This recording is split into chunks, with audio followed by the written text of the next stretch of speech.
गौ माता ने बताया है कि इंसान दुखी क्यों रहता है। नमस्कार दोस्तों, सतगुरु हिंदी कथा में आप सभी का स्वागत है। गौ माता के अनुसार मनुष्य अपने ही कर्मों से दरिद्रता और कष्ट को आमंत्रित करता है। हिंदू धर्मशास्त्र और गौशास्त्र में यह स्पष्ट बताया गया है कि कुछ पाप ऐसे होते हैं जो न केवल वर्तमान जीवन में बल्कि आने वाले जन्मों में भी व्यक्ति को दुख और दरिद्रता की ओर ले जाते हैं। आइए इन पापों को विस्तार से समझें और इनकी गंभीरता को महसूस करें। नंबर 1, गौहत्या और गौ माता का अनादर। गौ माता केवल एक पशु नहीं है बल्कि जीवनदायिनी, पोषण की देवी और समृद्धि का स्रोत है। हिंदू शास्त्रों के अनुसार गौहत्या सबसे बड़ा पाप है। गौ माता में सभी देवताओं का वास माना गया है। जो व्यक्ति गौ माता को कष्ट पहुंचाता है वह अपने जीवन में दुखों की कड़ी को स्वयं आमंत्रित करता है। उसे निर्धनता, रोग और मानसिक अशांति का सामना करना पड़ता है। उसका जीवन संघर्षों और कष्टों से भरा रहता है। तो सोचिए, जो माँ बिना शर्त के आपके लिए अपना सब कुछ देती है, अगर आप उसे ही कष्ट देंगे तो क्या आपका जीवन खुशहाल रह सकता है। गरुड़ पुराण और विष्णु पुराण में गौहत्या के दुष्परिणामों का विस्तार से वर्णन है। यह कई जन्मों तक पीछा करता है। नंबर 2, दान का अभाव और कंजूसी। जो व्यक्ति जरूरतमंदों की मदद नहीं करता, गरीबों को भोजन नहीं कराता और गौशाला या धर्मार्थ कार्यों में सहयोग नहीं करता, वह धीरे धीरे अपनी संपत्ति और खुशियां खो देता है। विशेष रूप से गोदान को सर्वोत्तम दान माना गया है।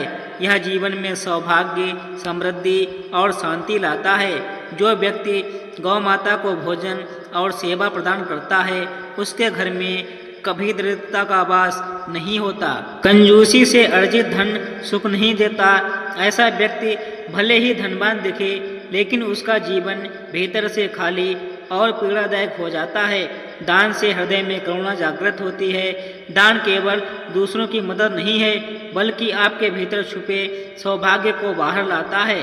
नंबर 3, अन्याय, अधर्म, छल कपट। जो लोग छल कपट, अन्याय और अधर्म करते हैं, वे धीरे धीरे अपने पुण्यों को खो देते हैं। ऐसे कर्मों का फल भयानक होता है। जीवन में परेशानियां चारों ओर से घेर लेती हैं। शारीरिक और मानसिक कष्टों से ऐसा व्यक्ति ग्रसित रहता है। आर्थिक स्थिति भी लगातार गिरती जाती है। याद रखें, अधर्म का मार्ग चाहे जितना भी आसान लगे, वह अंततः आपको विनाश की ओर ही ले जाएगा। सत्य और धर्म के पथ पर चलना कठिन है, लेकिन यही सच्ची समृद्धि का मार्ग है। नंबर 4, बड़ों, माता पिता और गुरु का अपमान। माता पिता, गुरु और बुजुर्गों का अनादर करने वाला व्यक्ति कभी सुख शांति प्राप्त नहीं कर सकता। गौ माता को भी माता का रूप मानकर उनका सम्मान करना आवश्यक है। जो लोग अपने बड़ों का अपमान करते हैं, वे अपने जीवन में स्थिरता खो देते हैं। उनकी आर्थिक स्थिति खराब होती जाती है और मानसिक शांति उनसे कोसों दूर रहती है। जिस तरह गौ माता हमें बिना कुछ मांगे पोषण देती हैं, वैसे ही माता पिता और गुरु का स्नेह हमें जीवन की दिशा देता है। उनका अनादर स्वयं के भविष्य को अंधकार में बनाना होता है। नंबर 5, अन्न और भोजन का अनादर।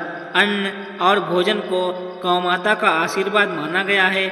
जो लोग भोजन का अपमान करते हैं, उन्हें व्यर्थ फेंकते हैं, वे जीवन में कभी भी समृद्धि प्राप्त नहीं कर सकते। शास्त्रों में कहा गया है कि भोजन की रक्षा करना और उसे जरूरतमंदों के साथ साझा करना पुण्य का कार्य है। भोजन का हर कण अनमोल है। उसे सम्मान देना ही ईश्वर का सम्मान करना है। नंबर 6, प्राकृतिक संसाधनों का दुरुपयोग और हिंसा। गौ माता को पृथ्वी और प्रकृति का स्वरूप माना गया है। जो लोग पर्यावरण को हानि पहुंचाते या पशु पक्षियों के प्रति हिंसा करते हैं, वे जीवन में लगातार दरिद्रता और कष्ट का अनुभव करते हैं। ऐसे लोगों की आयु और सुख समृद्धि दोनों कम हो जाती हैं। उनके जीवन में शांति कभी नहीं टिकती। प्रकृति और जीवों की रक्षा करना हमारी जिम्मेदारी है। उनके बिना जीवन अधूरा है। नंबर 7, धन का दुरुपयोग और अनुचित साधनों से धन कमाना। जो व्यक्ति अनुचित साधनों जैसे चोरी, भ्रष्टाचार, धोखा से धन कमाता है, उनकी आर्थिक स्थिति कभी स्थिर नहीं रहती। ऐसा धन परिवार में कलह, रोग और दरिद्रता लाता है। गौ माता की सेवा करने से ऐसे दुष्प्रभाव समाप्त हो सकते हैं। धन का सही उपयोग और ईमानदारी से कमाया गया धन ही जीवन में सुख और संतोष लाता है। नंबर 8, सत्य का त्याग और झूठ बोलना।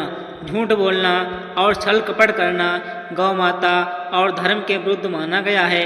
ऐसा धन जल्द ही नष्ट हो जाता है। व्यक्ति बार बार असफलताओं का सामना करता है, उसके घर में दरिद्रता बढ़ती है। सत्य ही एकमात्र ऐसा मार्ग है जो जीवन में स्थायित्व और समृद्धि लाता है।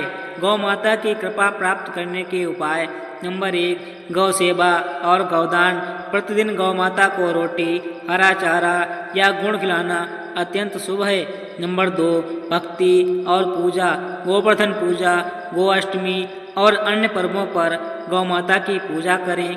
नंबर 3, दान पुण्य। गौशालाओं में दान करें, जरूरतमंदों की मदद करें। नंबर 4, सत्य और धर्म का पालन। सत्य बोलना और धर्म के मार्ग पर चलना जीवन को सफल बनाता है। हर पाप को त्यागने और गौ माता की सेवा करने से व्यक्ति अपने जीवन को सुख, समृद्धि और शांति से भर सकता है। जीवन में छोटी सी भलाई बड़े आशीर्वाद के रूप में लौटती है। दोस्तों, अगर आपको यह जानकारी पसंद आई हो तो हमारे वीडियो को एक लाइक करके हमारे चैनल को सब्सक्राइब कर दें।